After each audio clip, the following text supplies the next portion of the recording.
যুদ্ধের দামামা আবার বেজে উঠল। গেল মঙ্গলবার জর্ডানে মার্কিন ঘাঁটি লক্ষ্য করে হামলা চালায় ইরান, আর তা কোনোভাবে মেনে নিতে পারেনি যুক্তরাষ্ট্র। বরং তেহরানের এমন অতর্কিত হামলার কঠিন জবাব দেয়া হবে বলে বুধবার হুঁশিয়ারি দেন মার্কিন president Donald Trump. They tried shooting it last night. So we had 5 rockets shot going 8,500 miles an hour, and all 5 rockets were knocked down to the ground. But they nevertheless took a shot, so it's our turn. And we'll see if we get there with an agreement at some point, but we're going to hit them very hard.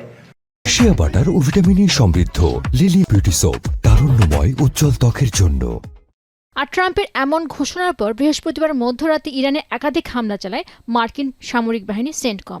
বন্দর Abbas, kiss দ্বীপে, বুশেহের এবং ইরানের তেল শিল্পের কেন্দ্রস্থল খুজিস্তান প্রদেশের 4টি স্থানেও বিস্ফোরণের খবর পাওয়া গেছে। এছাড়া কেশম দ্বীপে একটি আবাসিক ভবনে হামলা চালিয়েছে সেন্টকম। এতে প্রাণহানি হয়েছে একই পরিবারের 3 সদস্যের।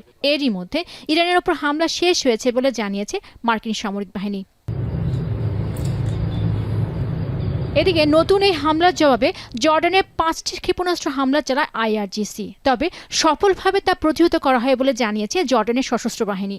উদ্ভূত এই পরিস্থিতিতে হরমুজ প্রণালী আবারও বন্ধের ঘোষণা দিয়েছে আইআরজিসি।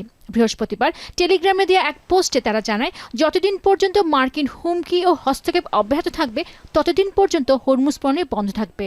সেই সাথে মার্কিন হামলা বন্ধ না হলে পরিস্থিতি আরও জটিল ও কঠিন হয়ে পড়বে বলে মন্তব্য করে বাহিনীটি। এছাড়া যেসব দেশ যুক্তরাষ্ট্রকে সহায়তা করছে তাদেরকেও সমুচিত জবাব দেওয়া হবে বলে সতর্ক করল আইআরজিসি। এরই মধ্যে 2টি তেলবাহী ট্যাঙ্কার হরমুজ প্রণালী পার হতে গেলে তাদের ফিরিয়ে দেওয়া হয় বলে জানিয়েছে আইআরজিসি। এছাড়া ফার্স্ট নিউজ জানিয়েছে, ইরানের অনুমতি নিয়ে হরমুজ প্রণালী অতিক্রম করেছে কাতার। পেনকো সুলতানা, এখন বিশ্ব।